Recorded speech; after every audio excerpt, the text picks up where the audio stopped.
Hey everybody, welcome back. Devin, the OG, the original Grognard, sitting down, and we are continuing our look at the key to the Sinai, the Battle of Abu Ageila, June 5th to 6th, 1967, a study in three mediums. For those of you who are just joining us with this is a look at the Battle of Abu Ageila in 1967 during the Arab-Israeli Wars, but it's done from three different game companies, three different levels, and three different perspectives. The first game that we started off with was John Tiller's Middle East 67's computer-based game. It is a company and battalion level, and each hex was 1 mile. We took a look at the gameplay through that, and we found some issues with the order of battle.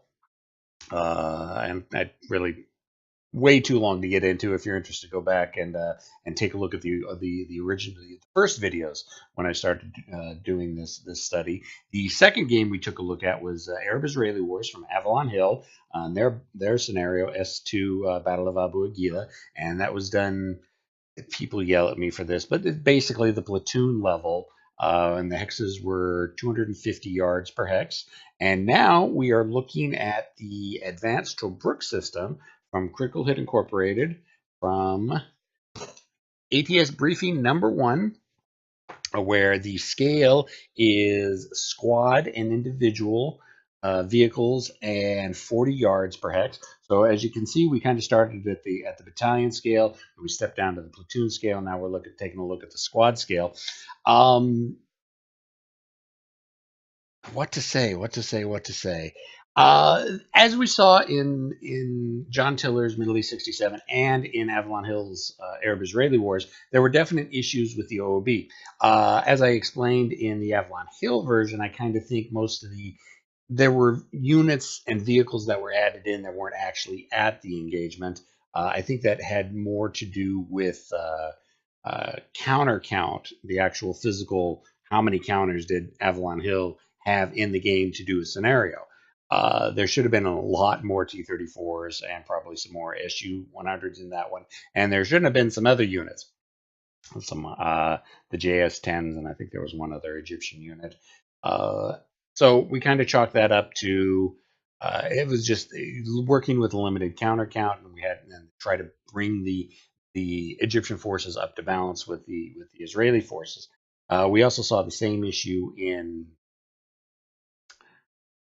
John Tiller's Middle East 67, although I'm not really, that one I believe was more done as a game balance issue, that they just threw in extra units that weren't there. Because in a computer game, you don't have counter counts. So you can just put as much in there as you want. But I think they added in units that weren't there mainly as a balance to make the scenario fun for head to head play. Because really, if you get down to it, I mean, if you go vehicle for vehicle, unit count, company, battalion, whatever, even taking a look at it historically, Israelis just kind of stomped on the Egyptians. Not for lack of the Egyptians trying, it's just I could go on for hours about the lack of what the Egyptians did wrong and why they did things wrong. I'm not going to get into that because I kind of went into it in earlier videos. So in the first two games that we did, we saw that there were units added in that weren't actually at the fight. Going to be a little bit different for this at the squad level. Now, at the squad level, we're not going to see the same amount of actual units that fought there. Usually, and I found this true so many years playing Advanced Squad Leader, so many years playing the Advanced Tobruk system. When you're dealing with a squad level game, it's really hard to match it one for one. When you're doing a platoon size game, yeah, battalion, company, yeah, it's a lot easier to get. All right, they had 12 companies here. The other side had 6 companies. You know, it's easier to mix that in. At the squad level, taking a look at say this map, where each hex is 40 yards. So it's what? 6 of these hexes radius equals 1 hex in Arab-Israeli Wars. We saw in Arab-Israeli Wars, 1 hex in that scale, the 250 yards per scale, would be, roughly, this right here. 1, 2, 3, 4, 5. Well, maybe 2 This would probably be this entire village here would be 2 hexes in Arab-Israeli Wars scale from Avalon Hill. In that game, when we were doing the defensive line at Abu Ageila, if you remember watching it, I had 9 platoons stuffed into those 2 hexes. So, basically, well, no, six platoons. So basically 2 companies, which would be, 36 squads. We don't have 36 squads that we're playing with here at this scale. I think there's what, maybe 12 Egyptian squads. The biggest, yeah, 12 Egyptian squads and a couple other assorted and a couple crews. Yeah. Trying to do 1-for-1 scale at a squad level, you can do it, but it's going to get really, really busy and it's going to take you a very, very, very long time to play. Very rarely have I ever seen a squad or a squad level game come close to actually representing the actual units that were in the battle. Usually you see them cut by about a third, and kind of in this we see this. Taking the example from Arab-Israeli wars and comparing it to the advanced Tobruk system, in the scenarios we had should be 36 squads in here. I've only got 12, so it's kind of cutting a third. Vehicles, the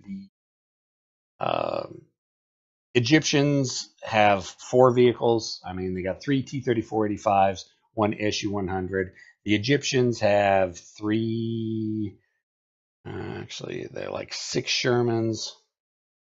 Yeah, 3 M50s, 3 M51s, and a few half tracks. You're just going to find the scale is really, really cut down. I have no problem with that. If you have to divide forces by a third to make the game at least playable, that's cool. Sometimes, yeah, it's fine. Monster scenarios, monster games, yeah, you want to run with that. Cool, knock yourself out. I personally don't like it. I mean, even taking a look at some of the classics from Avalon Hill or Advanced Squad Leader, their Red Barricades campaign map. You think that's got a lot of counters on it? If I remember correctly, the Soviets start off with, roughly a reinforced battalion, like 48 squads. Historically, they should have had well over 100 squads there. It's just, and that game board gets really, really busy and really, really stacked really quick. So we aren't seeing the actual representation of man for man, squad for squad that was at the fight. We just make the scenario too big, unplayable. So that's why we're seeing not as much here that was at the actual fight itself. Now, the last 2 games that I've done have actually been focusing on the Battle of Abu Ageila. This one actually focuses at the Battle of Katef, which was, if you remember, about 6-7 miles away from Abu Ageila itself. But it's still, Katef is still rolled into the Abu Ageila battle because they were basically the same defensive line hit at the same time. So we're going to see the exact same units, the exact same formations there. Not sure if I'm going to get into gameplay today, but I did want to go over a little bit of what we are looking at, what my overall plan is, and how we're going to approach the game, and kind of give you an idea of what the setting, the battlefield is like. So basically, it's good. A little bit. The Egyptians are basically holding this village right here. And like I said, they've got about 12 squads and a couple crews. They've got a couple leaders, a light machine gun. They got some RPGs, which, we had never really seen before in the advanced Tobruk system, because mainly it had always taken place World War II. But, you have the RPG. It's basically glorified Panzerfaust Panzer Schreck, range of 4 hexes, slightly better to hit range, much better penetration. They've got wire markers, right here, and they've got some anti-tank mines here, and they've got a number of regular anti-personnel minefields and dummy counters. So what I just did is I threw a bunch of dummies out here, and to keep the fog of war, if I ever move an infantry in there, I have a way of drawing randomly. So I think the Egyptians got 112 mine count, 1, 2, 3, 10. Yeah, about 11 or 12 mine counters, and so many of them were dummies. So I just put those all into a cup off to the side, and I can do these through fast. Whenever one of my troops wanders through, I'll pull a chit to see if it's actual dummy counter or it's an actual mine. Actually, no, Oh, I had like 36 minefield factories, but I broke them down 4 points, 6 points, 2 points. That we'll see it. Um, because the value of the minefield marker determines what column you're basically rolling on. So instead of being all those being ones, and I had a bunch of them that were 4-factor minefields, 2-factor minefields, 3-factor minefields. So if I wander into it, I'll pull from a cup. We'll see what it actually is, if it's an actual dummy or an actual minefield marker. Um, and the Egyptians get as some reinforcements. I'm in a little bit over here. They get three T-34 85s. I still think it's amusing that 22 years after the war was over, countries were still using T-34 85s and an Su-100. Now those appear on turn 3 anywhere on the west edge, so those are going to be their reserves. And the Egyptians also have this 100 millimeter up here on this hill in a weapons pit. Pretty good because it's about the only real anti-tank they have to start off with, other than the RPGs. But the RPGs are like Ranger 4.